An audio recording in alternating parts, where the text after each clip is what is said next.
Words of assurance, or reassurance, I should say, to social conservatives today from Trump running mate J.D. Vance. That's right. That reassurance came on the morning after Vance delivered his acceptance speech to the Republican National Convention.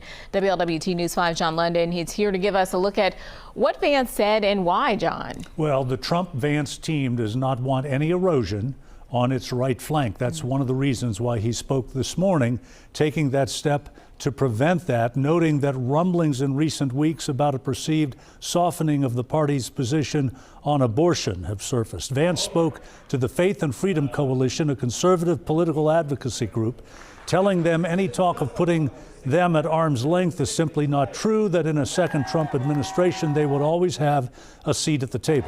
Vance talked about how he is honored to have a place on the GOP ticket with former President Trump, that to stand with him after the attempted assassination last Saturday is an honor, describing Trump's last-second turn of the head as nothing short of a miracle.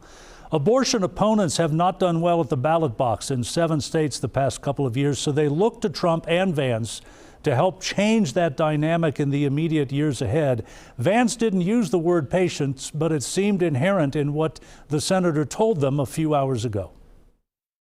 And so I'd ask my social conservative friends, as you see the administration unfold, as you see the campaign unfold, remember that this is a guy who delivered for social conservatives more than any president in my 39 years of life. I think he deserves a little bit of grace, and he deserves a little bit of trust, and I hope that we will all provide that to him. I certainly know that as his running mate, I will.